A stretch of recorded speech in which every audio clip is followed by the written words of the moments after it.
नमस्कार दोस्तों। आज हम बात करेंगे आदर्शवाद, प्रकृतिवाद, प्रयोजनवाद और यथार्थवाद का तुलनात्मक रूप से अध्ययन करेंगे। The competitive study of idealism, naturalism, pragmatism and realism. यदि हम आदर्शवाद को देखें तो आदर्शवाद के अनुसार जो आधारभूत सिद्धांत है, जो फंडामेंटल प्रिंसिपल है, वो क्या है। प्रकृतिवाद के अनुसार आधारभूत प्रिंसिपल क्या है, फंडामेंटल प्रिंसिपल क्या है, उनके बारे में बात करेंगे। प्रयोजनवाद के अनुसार क्या है और यथार्थवाद के अनुसार ये फंडामेंटल प्रिंसिपल क्या है, उनके बारे में बात करेंगे। सबसे पहले हम बात करते हैं आदर्शवाद। आदर्शवाद के अनुसार जो फंडामेंटल प्रिंसिपल्स हैं आइडियलिज्म के अकॉर्डिंग, वह है मन, विचार तथा आत्मा वास्तविक है। इनके अनुसार ये माना गया है। और दूसरा इनने ये माना है ईश्वर की सत्ता पर ये विश्वास करना। इनने ये कहा है कि ईश्वर की सत्ता प्रमुख है। ईश्वर की सत्ता पर कहीं न कहीं आदर्शवाद विश्वास करता है। दूसरा, आध्यात्मिक तत्वों की संपूर्णता पर कहीं न कहीं विश्वास करता है आदर्शवाद। आदर्शवाद साथ ही साथ मनुष्य ने अपनी बुद्धि के अनुसार नैतिक आदर्शों की स्थापना की है। ये आदर्शवादियों के अनुसार फंडामेंटल प्रिंसिपल हैं। और उसी प्रकार हम प्रकृतिवादियों के अनुसार देखें, आदर्शवाद से हट करके प्रकृतिवाद की ओर। प्रकृतिवादी के अकॉर्डिंग जो नेचुरलिज्म है, उसके अंडर उसके अकॉर्डिंग फंडामेंटल प्रिंसिपल है वो उसमें कहा गया है प्रकृति ही सब कुछ है। उनके अनुसार है कि प्रकृति ही सब कुछ है। साथ ही साथ ईश्वर की सत्ता को न मानना। उनने ईश्वर की जो गॉड की पावर को उनने नकार दिया। उनने कहा है कि प्रकृति ही सब कुछ है। साथ ही साथ उनने पदार्थ तथा भौतिक जगत की पूर्णता पर उनने कहीं न कहीं आस्था रखते हैं ये प्रकृतिवादी। और साथ ही साथ मनुष्य में जन्मजात शक्तियाँ हैं। इनके अनुसार है कि मनुष्य में संपूर्ण शक्तियाँ खुद ही उसके अंदर विद्यमान है, केवल वह प्रकृति के अनुसार उन शक्तियों का प्रयोग करता है। ये प्रकृतिवादी मानते हैं। और प्रयोजनवाद के अनुसार जो फंडामेंटल प्रिंसिपल्स हैं प्रैग्मेटिज्म के अकॉर्डिंग, वो कहता है कि वास्तविक सत्ता पूर्व निर्मित नहीं है। कहने का अर्थ है जो वास्तविक सत्ता है वो पूर्व में किसी प्रकार भी निर्मित नहीं है। और ईश्वर की सत्ता तभी तक है जब तक मानवीय आवश्यकताओं की पूर्ति होती है। ये प्रयोजनवाद का फंडामेंटल प्रिंसिपल है। और साथ ही साथ वो ये कहते हैं मानव की शक्ति की महत्ता पर वो कहीं न कहीं बल देते हैं। वो मानव की शक्ति को प्रमुखता देते हैं कि वो कहीं न कहीं वो मानते हैं कि मानव कहीं न कहीं शक्ति का एक पुंज है। और साथ ही साथ संसार एक प्रयोगशाला है जिसमें मानव अपने जीवन की समस्याओं को सुलझाता है और सुलझाने की कोशिश करता है। ये कहीं न कहीं प्रयोजनवाद मानता है। और इसके बाद यदि हम यथार्थवाद के अकॉर्डिंग देखें, रियलिज्म के अकॉर्डिंग देखें, फंडामेंटल प्रिंसिपल क्या है, तो वो कहते हैं, यथार्थवादी कहते हैं भौतिक जगत ही सत्य है। वो वास्तविकता पर विश्वास करते हैं, रियलिज्म पर विश्वास करते हैं कि भौतिक जगत ही वास्तव में वो मानते हैं कि सत्य है। और साथ ही साथ वो ये मानते हैं कि मनुष्य सर्वोपरि है। वो मनुष्य को प्रमुखता प्रदान करते हैं, कहते हैं कि मनुष्य ही सब कुछ है। साथ ही साथ वो वर्तमान पर बल देते हैं। कहीं ना कहीं वो भविष्य की बात नहीं करते हैं और पास्ट की बात भी नहीं करते, वो वर्तमान की बात करते हैं। जो अभी है, जो वर्तमान में है, वही सब कुछ है। और साथ ही साथ वो इंद्रियां ज्ञान प्राप्ति के साधन हैं। वो कहीं ना कहीं इंद्रियों को ही ज्ञान प्राप्ति का कहीं ना कहीं साधन मानते हैं। ये था आदर्शवाद, प्रकृतिवाद, प्रयोजनवाद और यथार्थवाद के अनुसार आधारभूत सिद्धांत जो उनके फंडामेंटल प्रिंसिपल थे वो ये थे। दूसरा, अब हम बात करते हैं शिक्षा के दार्शनिक सिद्धांत। इसका कहने का अर्थ है फिलोसॉफिकल प्रिंसिपल ऑफ एजुकेशन क्या है। पहले देखें हम आदर्शवाद के अनुसार। आदर्शवाद ये कहता है कि छात्र के अध्यापक विकास कहीं न कहीं छात्र को आध्यात्मिक विकास पर बल देना चाहिए। शिक्षक को छात्र का आध्यात्मिक विकास होना चाहिए। साथ ही साथ शिक्षा में बालक को कहीं न कहीं गौण स्थान प्राप्त है। कहीं न कहीं टीचर को इस पर प्रभुता प्रदान की गई। टीचर कहीं न कहीं प्रमुख होता है जो अपने अनुसार बालक के सर्वांगीण विकास में सहयोग कर सकता है। ये आदर्शवादी मानते हैं। लेकिन प्रकृतिवादी क्या कहते हैं, भौतिक विकास पर बल दिया है उनने, क्योंकि पहले भी मैंने कहा था कि प्रकृति को ही सब कुछ मानते हैं, इसलिए उन्हें भौतिक विकास पर कहीं न कहीं बल दिया है। साथ ही साथ शिक्षा में बालक को मुख्य स्थान स्थान प्रदान करते हैं। कहने का अर्थ है उनके अनुसार बालक ही सब कुछ है, क्योंकि बालक अपने अनुसार ही शिक्षा ग्रहण कर सकता है जितनी उसकी आवश्यकता है। अपनी आवश्यकताओं के अनुसार, अपनी सामर्थ्य के अनुसार, अपनी शक्ति के अनुसार बालक उतने ही ज्ञान को अर्जित कर सकता है जितने उसके अंदर शक्ति, सामर्थ्य और साहस और उसको कार्य करने की क्षमता है। ये प्रकृतिवादियों के अनुसार है। प्रकृतिवादी कहीं ना कहीं बालक को प्रमुख स्थान प्रदान करते हैं। वो कहते हैं कि अपने अनुसार बालक शिक्षा प्राप्त कर लेगा, इसे उसे खुला छोड़ दीजिए। और साथ ही साथ जो प्रयोजनवादी हैं, प्रयोजनवादी कहीं ना कहीं सामाजिक एवं भौतिक विकास पर बल देते हैं। वो कहते हैं सामाजिक विकास भी होना चाहिए, भौतिक विकास भी होना चाहिए, इस पर बल देते हैं। साथ ही साथ वो शिक्षा में बालक को प्रमुख स्थान देते हैं। वो भी प्रकृतिवादियों के अनुसार ही प्रयोजनवादी भी कहीं ना कहीं बालक को प्रमुखता प्रदान करते हैं। अब बात करते हैं हम यथार्थवादियों की। यथार्थवादी कहने का अर्थ है वो उदार शिक्षा में कहीं ना कहीं विश्वास करते हैं। उनके अनुसार कहीं की ऐसी शिक्षा होनी चाहिए जिसमें कहीं ना कहीं फ्लेक्सिबिलिटी होनी चाहिए, कहीं ना कहीं उदार होना चाहिए, उदारपूर्ण व्यवहार होना चाहिए। इस प्रकार की शिक्षा पर बल देते हैं और शिक्षा में बालक को वास्तविक स्थान प्रदान करते हैं। वो कहते हैं कि बालक को कहीं ना कहीं उसके अनुसार ही उसको कहीं ना कहीं स्थान प्रदान किया जाना चाहिए। ये था यथार्थवादियों के अनुसार। इसी प्रकार हम बात करते हैं शिक्षा के उद्देश्य। शिक्षा के उद्देश्य भी कहीं न कहीं एम्स ऑफ एजुकेशन आदर्शवादियों के अनुसार अलग है, प्रकृतिवादियों के अनुसार अलग है, प्रयोजनवाद के अनुसार अलग है और यथार्थवाद के अनुसार अलग है। हम सबसे पहले बात करें आदर्शवादियों के अनुसार शिक्षा के उद्देश्य क्या हैं। आदर्शवाद के अनुसार उसके पहले उद्देश्य है आत्मबोध को मुख्य स्थान देना। कहीं न कहीं इनने आत्मबोध को प्रमुखता प्रदान की है। साथ ही साथ उन्हें नैतिक एवं पवित्र जीवन का विकास करने पर उनने बल दिया है। कहीं ना कहीं उनने कहा है कि नैतिक और पवित्र जीवन को उन्हें प्रमुखता प्रदान की है। साथ ही साथ जो प्रकृतिवादी हैं वो कहते हैं कि आत्म अभिव्यक्ति पर उनने कहीं ना कहीं बल दिया है। उनने कहा है कि आत्म अभिव्यक्ति करना ही कहीं ना कहीं प्रमुखता से शिक्षा में होना चाहिए। साथ ही साथ व्यक्तित्व का स्वतः विकास करना। उनने पर्सनैलिटी डेवलपमेंट के लिए कोई ऐसा वो नहीं कहा है कि कोई व्यक्ति उसको आपको प्रेरित करे, जागरूक करे, फिर उसके बाद आपके व्यक्तित्व का विकास हो। व्यक्तित्व के विकास के लिए उन्होंने कहा है प्रकृतिवादियों ने कि स्वयं ही उसके व्यक्तित्व विकास के लिए सक्षम है बालक। और साथ ही साथ जो प्रयोजनवाद है, प्रयोजनवाद ये कहता है सामाजिक कुशलता को वो उच्च स्थान देते हैं। कहीं ना कहीं उनके अनुसार है कि समाज में यदि आप कुशल बन रहे हैं तो उसको कहीं ना कहीं उसने प्रमुखता प्रदान की है। और साथ ही साथ उन्हें परिस्थितियों के अनुसार विकास करने को उन्हें प्रमुखता प्रदान की है।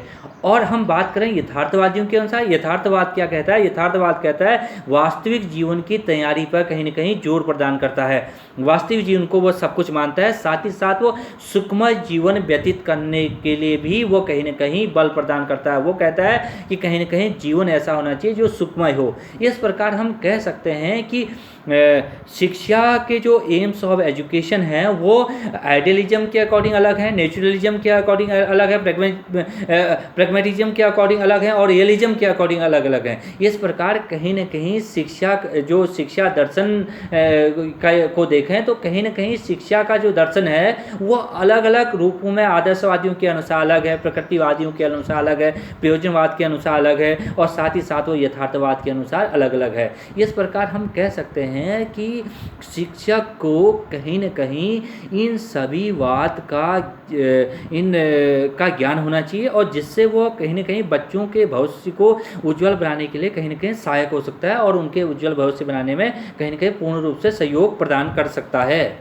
इस प्रकार हम कहीं न कहीं आदर्शवाद सत्यम, शिवम एवं सुंदरम की प्राप्ति पर जो बहुत प्रमुखता प्रदान करता है। साथ ही यदि प्रकृतिवाद देखें, प्रकृतिवाद वर्तमान एवं भावी प्रसन्नता की प्राप्ति पर कहीं न कहीं बल देता है। और उसी प्रकार से हम कहें प्रयोजनवाद जो है वो साधनपूर्ण और साहसपूर्ण मस्तिष्क के विकास पर बल देता है। और कहीं न कहीं यथार्थवादी जो हैं वो व्यावसायिक विकास पर बल प्रदान करते हैं।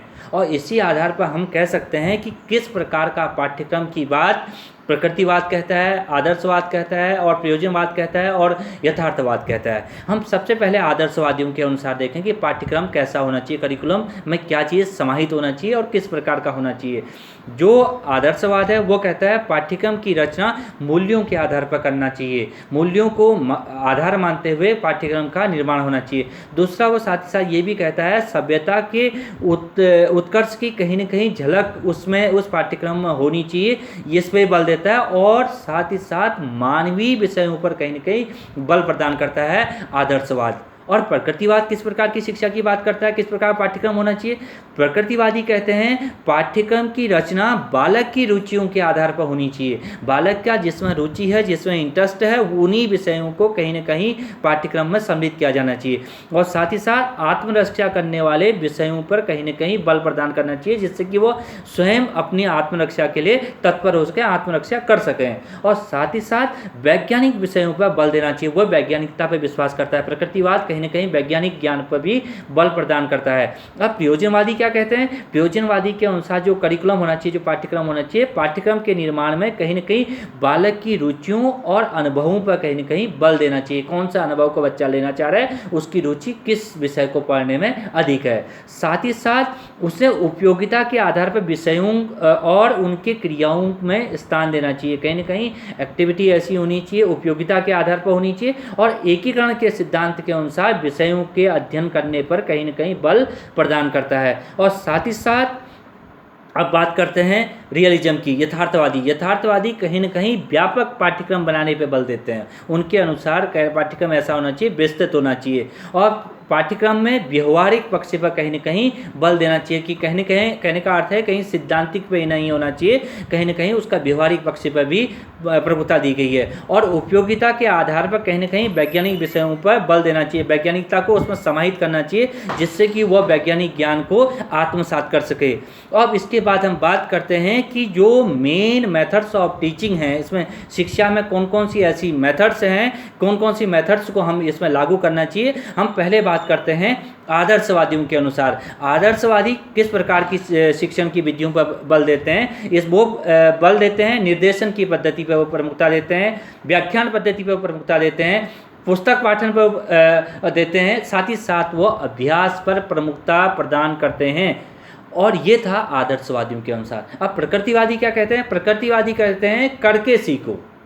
वो इस प्रकार का नहीं कहते, वो करके सीखो। दूसरा कहते हैं निरीक्षण पद्धति को अपनाओ, कि देखो उसका ऑब्जर्वेशन करो। साथ ही साथ वो कहते हैं अनुभव, और साथ ही कहते हैं लास्ट में कहते हैं खेल प्रदान। खेल में ही सीखने को बल प्रदान करता है प्रकृतिवादी। अब प्रयोजनवादी क्या कहते हैं, प्रयोजनवादी कहते हैं क्रिया करके सीखना, कहीं ना कहीं क्रिया करके बच्चा सीखे। और साथ ही साथ एकीकरण का सिद्धांत पर बल देते हैं। एकीकरण के लिए वो कहीं ना कहीं बहुत प्रमुखता प्रदान करते हैं और वो अनुभव को बहुत महत्व देते हैं, प्रोजेक्ट कार्य को बहुत महत्व देते हैं। और इसके साथ ही यदि आप बात करें आप रियलिज्म की, जो यथार्थवादी हैं, यथार्थवादी क्या कहते हैं, सहसंबंध विधि की बात करते हैं, वो कोरिलेशन मेथड्स की बात करते हैं। साथ ही साथ वो भ्रमण प्रयोग आदि पर आधारित ज्ञान की बात करते हैं। इस द्वारा ऐसी शिक्षण की विधियाँ होनी चाहिए जहाँ भ्रमण द्वारा भी हम ज्ञान प्राप्त कर सकें, प्रयोग द्वारा प्रैक्टिकली हम उस ज्ञान को अर्जित कर सकें। और साथ ही साथ अनुभव और अभ्यास के द्वारा ही वो शिक्षण की विधियों को मानते हैं, मेन मेथड्स ऑफ टीचिंग को वो लागू करना चाहते हैं। इस प्रकार कह सकते हैं कि सभी जो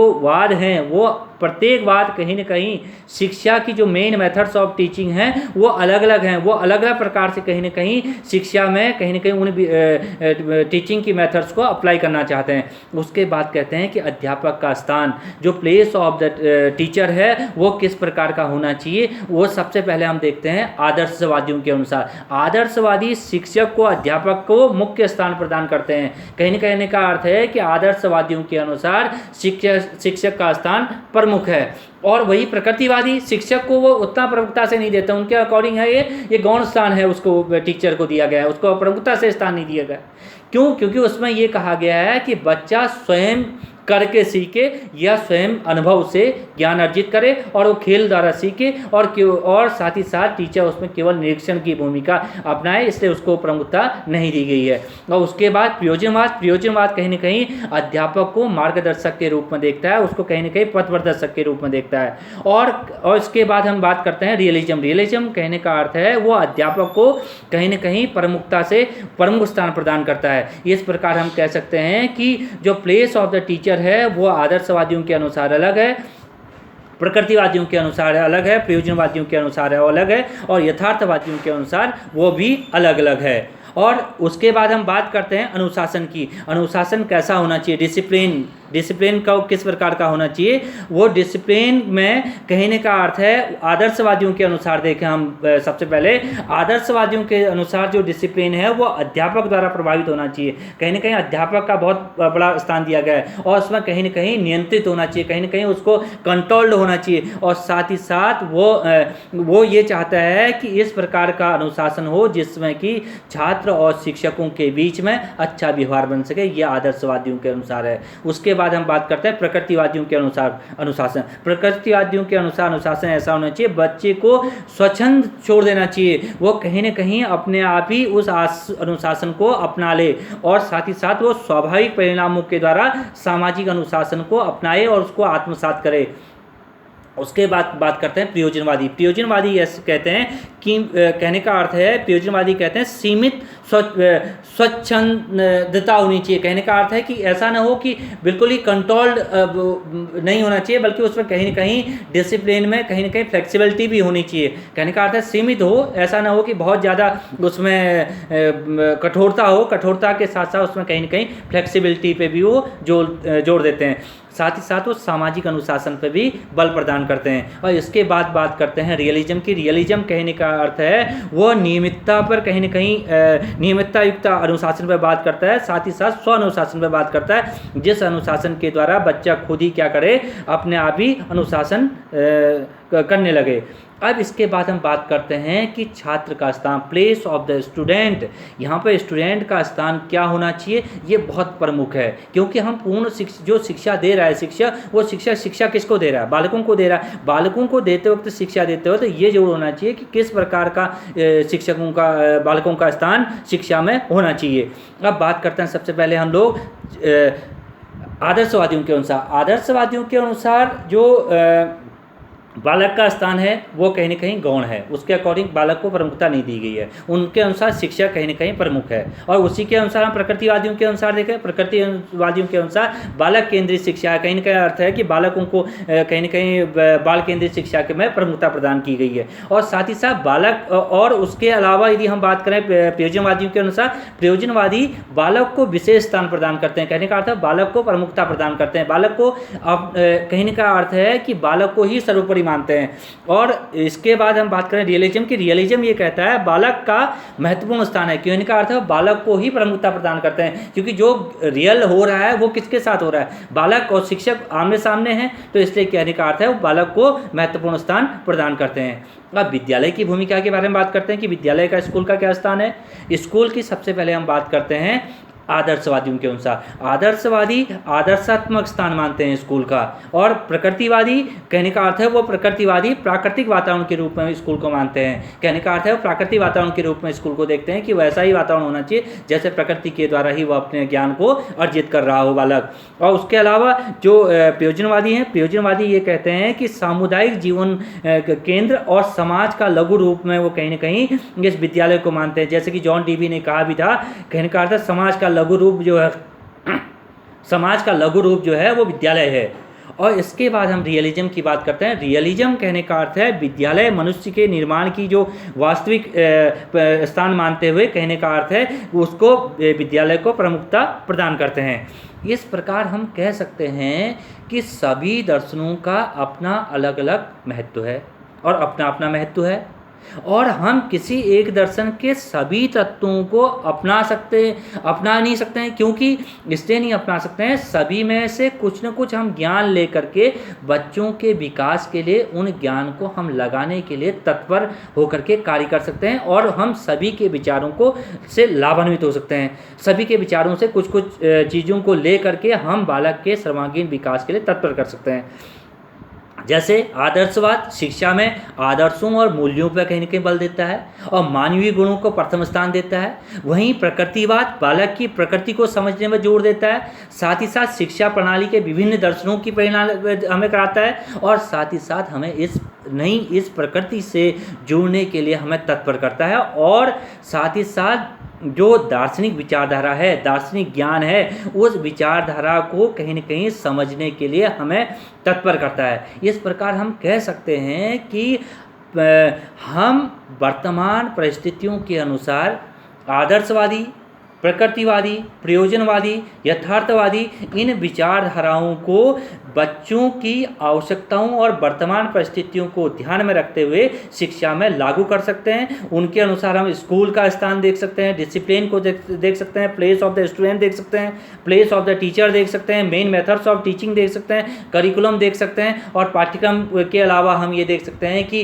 कहने का अर्थ है शिक्षा में उन किन किन आदर्शों की वर्तमान में आवश्यकता है, किन आदर्शों के अनुसार अच्छी शिक्षण विधि हो सकती है। इन सभी ज्ञान की बातों को आत्मसात करते हुए हम शिक्षा में इस प्रकृतिवाद, आदर्शवाद, प्रयोजनवाद, यथार्थवाद को हम सम्मिलित कर सकते हैं और अपनी ज्ञान स्तर में वृद्धि कर सकते हैं। इसलिए अति आवश्यक है कि बालकों को दर्शन का ज्ञान कराना और साथ ही साथ इन सभी वादों का ज्ञान कराना अत्यंत ही आवश्यक है। इन वादों के ज्ञान के द्वारा बालक अपने जीवन के सर्वांगीण विकास और राष्ट्र के विकास में कहीं न कहीं योगदान दे सकता है, और वो भय मुक्त वातावरण में रह करके नए ज्ञान को सीखने के लिए तत्पर हो सकता है, और शिक्षक उस नए ज्ञान को देने के लिए उस बालक के लिए अपनी जिम्मेदारी समझ करके और राष्ट्र के उन युवाओं को राष्ट्र विकास में अपना महत्वपूर्ण योगदान दे सकें। इसके लिए शिक्षक के लिए जरूरी है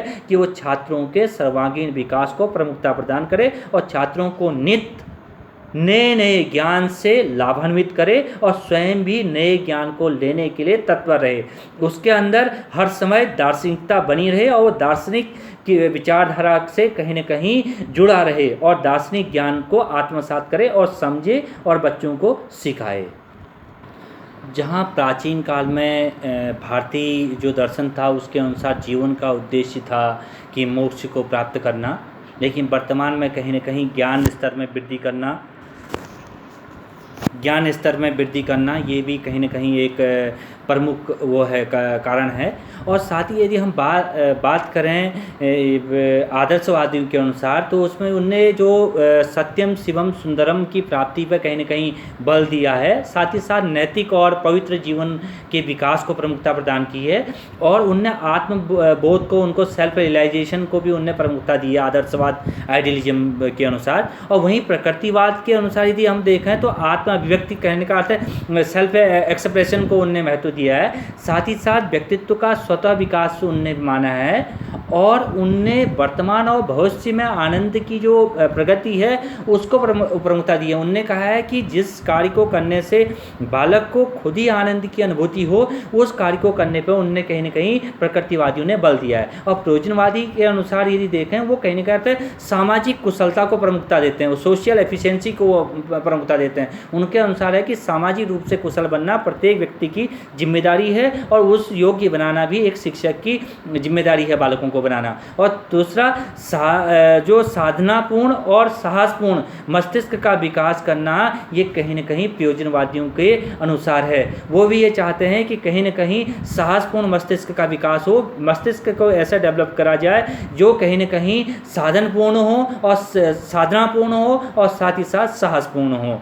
और इस प्रकार हम कह सकते हैं कि कहीं न कहीं दर्शन पाठ्यक्रम का आधार है और साथ ही साथ पाठ्यक्रम ही समाज की आशाओं, आकांक्षाओं और आवश्यकताओं का कहीं न कहीं उसमें समावेश होता है, और साथ ही साथ दर्शन के आधार पर ही पाठ्यक्रम शिक्षक केंद्रित न रह करके बालक केंद्रित होना चाहिए, और साथ ही साथ उसमें सभी प्रकार के ज्ञान को समाहित करना चाहिए, सभी प्रकार के ज्ञान को देना चाहिए, और ऐसा पाठ्यक्रम का निर्धारण करना चाहिए जिससे कि जीवन मूल्यों पर आधारित हो और जिससे जीवन के मूल्यों को बच्चा समझ पाए, संस्कृति को समझ पाए, सभ्यता को समझ पाए और अध्यात्म को समझ पाए, और साथ ही साथ मानवीय मूल्यों के प्रति बच्चा अधिक से अधिक ज्ञान को अर्जित कर सके। और साथ ही साथ यदि हम बात करें दर्शन से शिक्षा को मार्गदर्शन मिलता है, और साथ ही साथ दार्शनिक सिद्धांतों के बिना शिक्षा की कल्पना नहीं की जा सकती। इसलिए कहने का अर्थ है कि कहीं न कहीं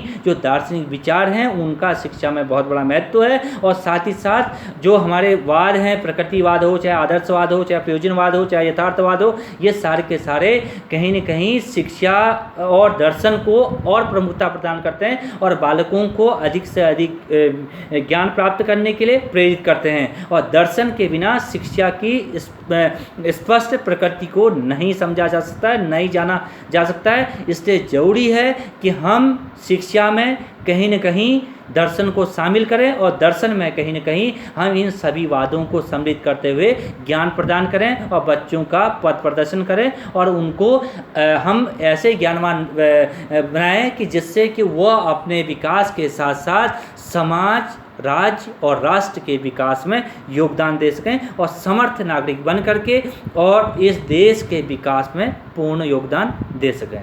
धन्यवाद।